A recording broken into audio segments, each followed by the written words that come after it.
देखिए, जिस और जवानी चलती है उस और जमाना चलता है। चिराग पासवान जी नौजवान है, चिराग पासवान जी ऊर्जावान है, चिराग पासवान जी अच्छा कर रहे हैं, चिराग पासवान जी लोगों के गांव गांव जा रहे हैं। हमारा शुभकामना उनके साथ है।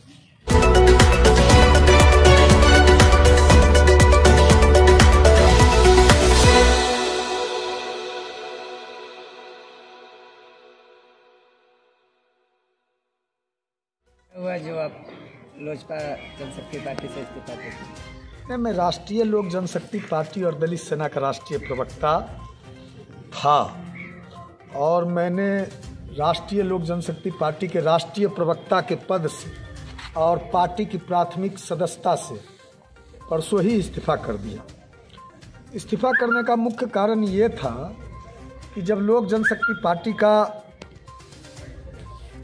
विभाजन हुआ था, राष्ट्रीय लोक जनशक्ति पार्टी बनाने का काम आदरणीय पशुपति कुमार पारस जी ने किया था और पशुपति कुमार पारस जी ने सभी सांसदों को और हम जैसे कार्यकर्ताओं को, सब लोगों को भरोसा में लिया था कि रामविलास पासवान जी की जो विरासत थी और रामविलास पासवान जी ने जिस तरह पार्टी को बनाया था और रामविलास पासवान जी ने जो दलितों के, गरीबों का, पिछड़ों का, शोषितों का, वंचितों का और सभी वर्गों का के अधिकार की लड़ाई को लड़ने का काम किया था और पार्टी को एक बड़ी ऊंचाई तक पूरे देश में पहुंचाने का काम किया था।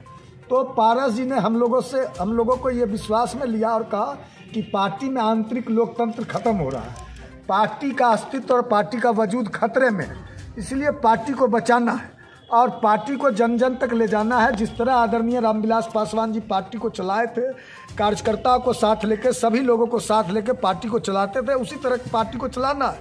और उन्होंने आरोप लगाया था कि चिराग पासवान जी के साथ एक ऐसा व्यक्ति सट गया है जो पार्टी को ख़त्म कर रहा है। तो हम लोगों ने उस समय आदरणीय पशुपति कुमार पारस जी पे बड़ा विश्वास जताया, बड़ा भरोसा जताया और उनका साथ दिया और राष्ट्रीय लोक जनशक्ति पार्टी दो भाग में बट गई। और हम लोग लोक जनशक्ति पार्टी जब दो भागों में बट गई तो हम लोग राष्ट्रीय लोक जनशक्ति पार्टी में, और हम लोगों ने आदरणीय पशुपति कुमार पारस जी को राष्ट्रीय लोक जनशक्ति पार्टी का राष्ट्रीय अध्यक्ष चुना। उसके बाद निरंतर आज 2.25 साल हो गया, 2 साल हो जाएगा, 2023 आ रहा है, ये 2021 की बात है।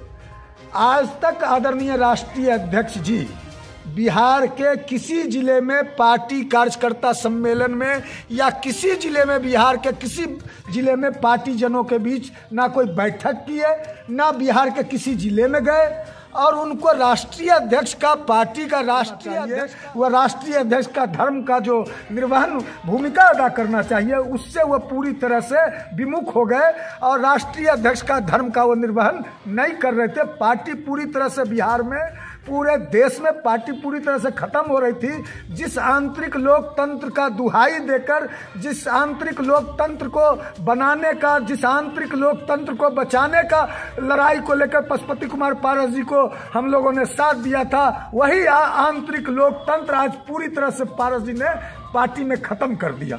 इसलिए हमने राष्ट्रीय लोक जनशक्ति पार्टी से इस्तीफा देना मुनासिब समझा। और जान लीजिए, राष्ट्रीय लोक जनशक्ति पार्टी के 90% कार्यकर्ता हमारे संपर्क में हैं। राष्ट्रीय लोक जनशक्ति पार्टी के पूरे देश के अलग अलग हिस्सों के प्रदेश अध्यक्ष, कई जिलों के जो जिला अध्यक्ष हैं बिहार में, कई प्रदेश के पदाधिकारी, राष्ट्रीय पदाधिकारी सब हमारे संपर्क में हैं और सभी लोगों ने हमारे निर्णय का स्वागत किया है और सभी लोगों ने कहा है कि आप रामविलास पासवान जी के विचारधारा को, रामविलास पासवान जी के नीति को, सिद्धांत को, उनके सपनों को लेकर आगे बढ़िए। हम लोग आपके साथ हैं। आप नई पार्टी बनाइए, भारत के देश के चुनाव आयोग में जाइए और नई पार्टी का निर्माण कीजिए। हम लोग आपके साथ हैं। और रामविलास पासवान जी ने जो सपना देखा था, रामविलास पासवान जी ने 2000 में 28 नवंबर को जो लोक जनशक्ति पार्टी बनाया था, जो लोक जनशक्ति पार्टी की नींव रखा था, उस नींव पर लोक जनशक्ति पार्टी का बंगला, चुनाव चिन्ह आलीशान बंगला पूरे देश और बिहार में बना था। उस बंगले को बचाने का काम आप सरवंत जी कीजिए। हम लोग सारे पार्टी के लोग आपके साथ हैं। अगर चिराग पासवान आपको बोलते हैं हमारी पार्टी में आइए, तो क्या कहेंगे आप? अभी तो जितने भी रामविलास पासवान जी को मानने वाले लोग हैं, जितने भी कार्यकर्ता जो दुखी हैं, जितने भी जो कार्यकर्ता जिनको घर बैठा दिया गया, जो पार्टी के असली कार्यकर्ता थे, जो पार्टी जिन्होंने जिन कार्यकर्ताओं के खून पसीने मेहनत और लगन से और उनके तपस्या से, उनके परिश्रम से यह पार्टी बनी थी, यह बंगला बना था, यह लोक जनशक्ति पार्टी बना था। लोक जनशक्ति पार्टी का कारवा जो चला था और उस कारवा को जो लूटने का काम पारस जी के साथ जो दलाल कलाल बवाल बिचौलिए किस्म के लोग पारस जी के साथ दिल्ली में जो बैठे हुए हैं, जो पार्टी को खत्म करना चाहते हैं, रामविलास पासवान जी के विचारधारा को दफन करना चाहते हैं, पहले तो उन सभी को, उन सबों को साथ लेकर पार्टी को बचाना है। जो राष्ट्रीय लोक जनशक्ति पार्टी, जो लोक जनशक्ति, पारस जी ने हम लोग को विश्वास जताया था, पारस जी ने हम लोगों को जो विश्वास दिलाया था, उस विश्वास के साथ उन्होंने धोखा किया है। उस हजारों लाखों कार्यकर्ताओं के साथ उन्होंने धोखा किया है। वह धोखा से उन लोगों को बचाना है, पार्टी को बचाना है, रामविलास पासवान के लेगेसी और विरासत को बचाना ही प्राथमिकता है।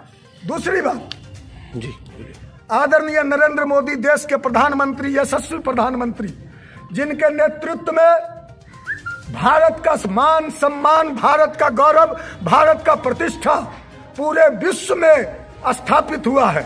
भारत का मान सम्मान, भारत के गौरव, भारत के पराक्रम का पूरा विश्व लोहा मान रहा है। नरेंद्र मोदी जी के नेतृत्व में भारत विश्व गुरु बन रहा है। यहाँ G20 की अध्यक्षता पहली बार नरेंद्र मोदी जी के नेतृत्व में भारत करने जा रहा है। तो उस भारत को और आदरणीय भारत के सम्मान को शिखर पर ले जाने में नरेंद्र मोदी जी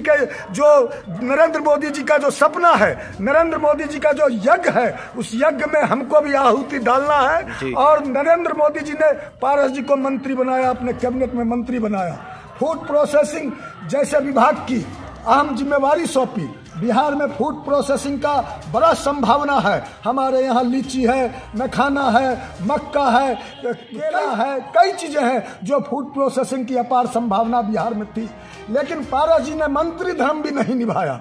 आज तक एज ए मिनिस्टर के रूप में, कैबिनेट मंत्री के रूप में, पार्टी के राष्ट्रीय अध्यक्ष के रूप में तो किसी जिला में गए ही नहीं। लेकिन केंद्र की उपलब्धि के रूप में, केंद्र के मंत्री के रूप में भी मैं आप लोगों के माध्यम से उनको चैलेंज देता हूं कि वो बताए किसी जिला में मंत्री के रूप में केंद्र सरकार की उपलब्धि को लेकर वो गए हों। एक मेगा फूड पार्क, एकमात्र मेगा फूड पार्क बिहार में नरेंद्र मोदी जी के नेतृत्व में बिहार खगड़िया जिला के मानसी में लगा, विशाल मेगा फूड पार्क। वह मेगा फूड पार्क भी आज तक उनका गृह जिला है, पारस बाबू का खगड़िया, और मेरा भी गृह जिला है।